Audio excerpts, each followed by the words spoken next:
I don't know if anyone in this room can read or speak binary, but there's a message written in this series of ones and zeros on the projector screen behind me this morning. And we could spend the rest of our time together talking about the structure and the patterns that go into translating any ASCII character into a numeral, and how those numerals translate into the numbers and images and words and all the things that we see on our screens every day.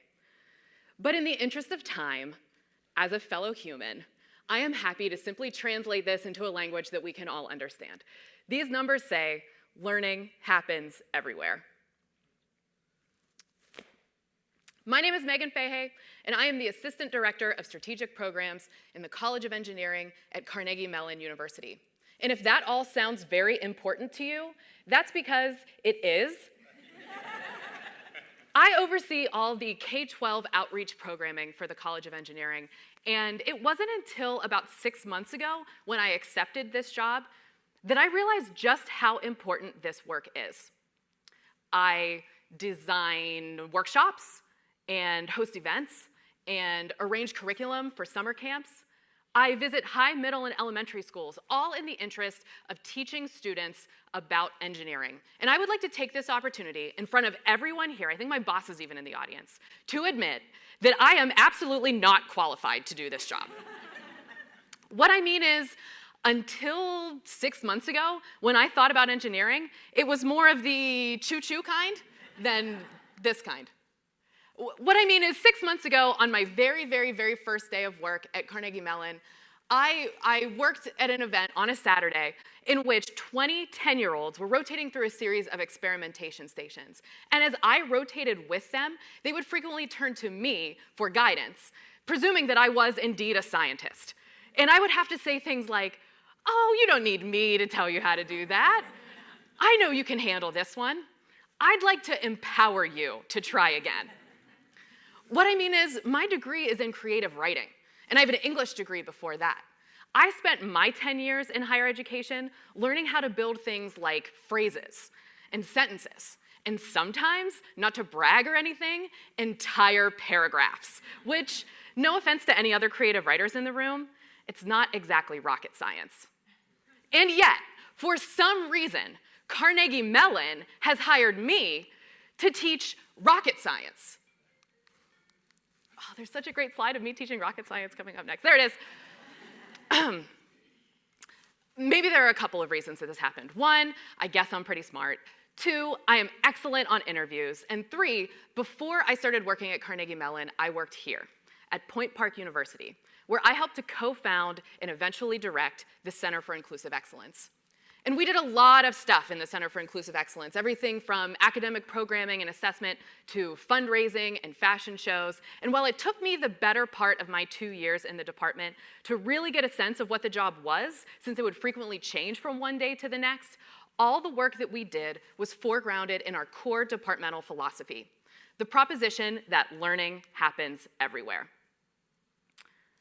And part of my responsibility in the CIE was to take this concept and to make it something that was real. I spent my last 2 years really calibrating my academic compass to this concept over and over again. Even in the work that I do at CMU, in the K12 partners that I work with, I'm constantly looking for opportunities to transform downtime, breaks, and meals into embedded learning opportunities.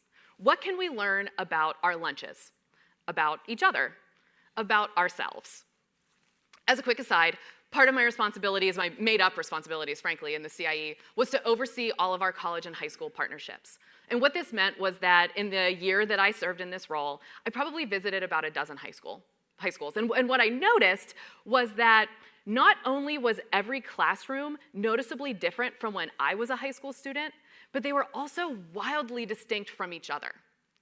In one classroom, students would be working independently at computer stations to curate and publish their e-portfolios, which were full of material from the semester that they had just spent rebranding a local business, for real.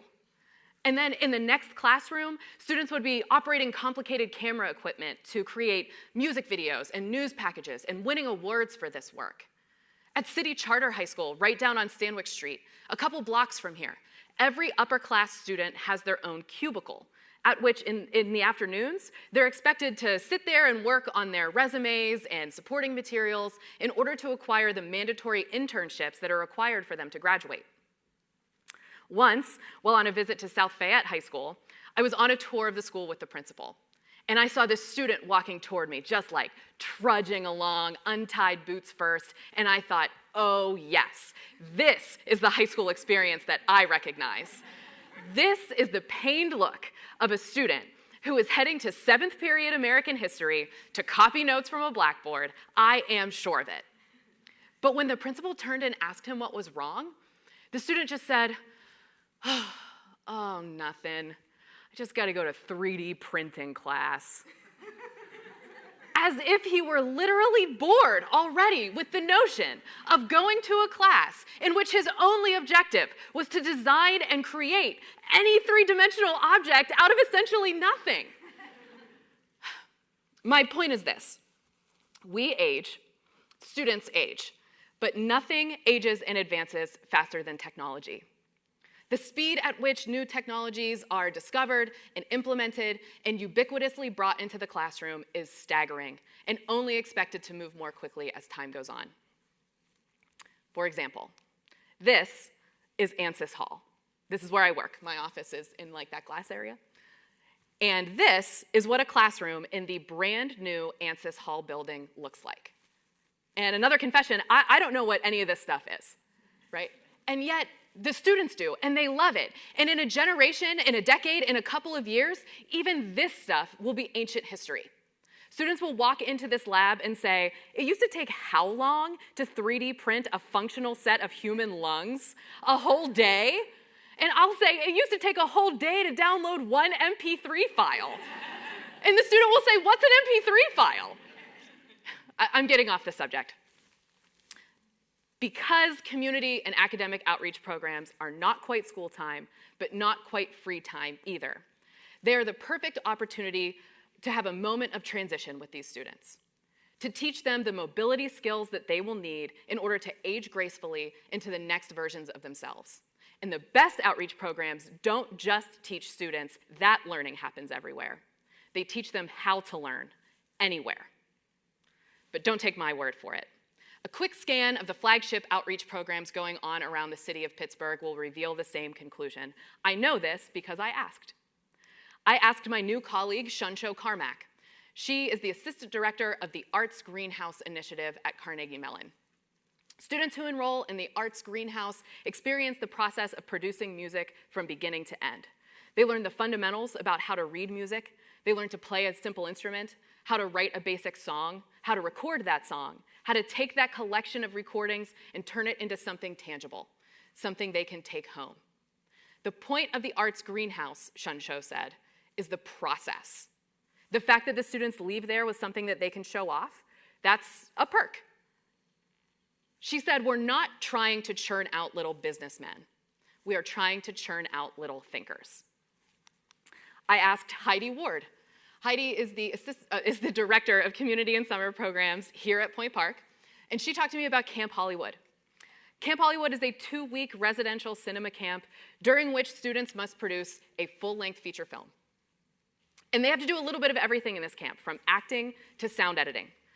And they learn a little bit about the software, enough to get by, but they learn more from the constant code switching they have to do, from trading roles with each other. Adobe is always going to release a latest, greatest, most expensive version of itself. What's trendy in filmmaking is going to look outdated and derivative and frankly embarrassing by 2020, looking at you, The Mummy Returns. But filmmakers are always going to need to be resourceful and driven, the hidden but critical skills of this camp. I talked to Kelly Henderson. She coordinates all the K12 programming for Chatham University's Eden Hall campus.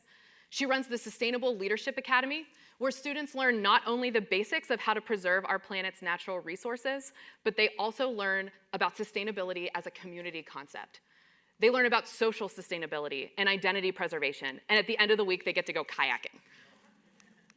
I talked to Tara Matthews, who works with the City of Pittsburgh's Department of Innovation and Performance, who talked to me about the Rec to Tech program, which brings STEM programming into urban recreational centers, and yes, teaches the importance of science, technology, engineering, and math, but also emphasizes things like creativity and job readiness. I talked to Tanya Baranti, who runs the United Ways United for Children campaign, who talked to me about more acronyms than I can count, including BAMSM, Be a Middle School Mentor, the YWCA STEM Stars program, and APOST, which stands for Allegheny Partners for Out of School Time, which partners with already existing after-school enrichment programs to infuse its 5 fundamental values of partnership, positive youth development, data-informed decision-making, justice, and youth voice. And just when I thought I had asked everyone there was to ask, I remembered the population we most frequently forget to consult: students. This is Charlie. Charlie is a third-year student at Carnegie Mellon. She is a double major in mechanical engineering and engineering and public policy. She is the captain of the Money Melons, CMU's women's ultimate frisbee team. She plays 3 instruments, and in her free time, Charlie helps me with outreach. Outreach is important to her, she said, because when she was in middle school and high school, she attended orchestra camp in the summer. I remember one year, she said, we were getting ready for our final performance, and we were going to have to cut a song. I was just learning how to conduct, so I started asking other students at the camp if anyone would want to join me on breaks to learn the song independently on our own. The first day, about 3 students showed up. The second day, half the group was there. And then the instructor started coming by and helped to refine the performance. And by the end of the week, we got to perform the song live. So yeah, I guess my viola classes were important, but what was more important was having a good leader, one who encouraged me to be a good leader too. Here's my final example. This summer, as part of my job at CMU, I ran the Summer Engineering Experience for Girls. And as I was designing the curriculum, I added a multi-day rapid prototyping project that was set to take place in one of Carnegie Mellon's premier fabrication studios. It was full of laser cutters and 3D printers and power tools, and it was going to be awesome. And just as the camp was getting set to begin, I got an email from the lab director letting me know that the fabrication studio would be closed for the rest of the summer. And the next day, as the campers started to arrive, I still had no idea what I was going to do with the 90 minutes that I had set aside for those prototyping projects with no lab and no tools and no tech. And I explained to the campers, rising 8th and 9th grade girls, what was going on, and they were disappointed at first, but I told them we're just going to have to work with something we have plenty of: garbage. The students loved it, and almost nothing went to waste. And at the end of the camp, when I asked them what they learned, they said things like teamwork, creativity, innovation, patience, leadership, abundance mindset. I was particularly proud of that one. And I said to them, didn't you learn anything about math, about science, about engineering? One girl said, we get to learn that stuff in school, but we don't get to learn this in school. About a week after the camp was over, I got an email from a parent letting me know that his daughter had invited some fellow campers to come by for a sleepover. They spent the entire evening making inventions out of the family trash. As we approach the end of this TEDx presentation this morning, I have to make one more confession. Even if we had all the time in the world, I couldn't teach you one thing about how to read or write binary, because I don't know how to do any of that stuff, because why would I know how to use binary when I have a supercomputer in my pocket that can do all that stuff for me and way faster and better than I would ever be able to do it, and that is the point. So before I leave here today, I just want to introduce you to 2 more people. This is Gordon Moore. You may not recognize Gordon from his photo, but he is the CEO and founder of Intel. So if you've ever used a computer, odds are that you're more familiar with old Gordy here than you think. You might also recognize him from Moore's Law, which essentially tells us that we can expect the capability of computers to continue doubling every 2 years, which as an educator can be intimidating and frightening and impossible to think about keeping up with. The good news is we don't have to. This is Hans Moravec. He is a transhuman futurist. He studies robotics and artificial intelligence and the future of technology, and he also is adjunct faculty at Carnegie Mellon, which means he has a .andrew.cmu.edu email address, which is what I have, which means I'm as smart as him. And this is Moravec's paradox, which I'm not going to even try to explain it to you in his terms, but what he is saying here is that, yes, machines are going to continue to get smarter and smarter, but humans are going to continue to get smarter too, and in the ways that only humans can. Outreach programs, enrichment opportunities, and out-of-school time are outstanding moments of transition to improve students' perception and mobility, to equip them with the skills they need to age gracefully through their professional and academic careers, and to teach them that learning happens everywhere. Thank you.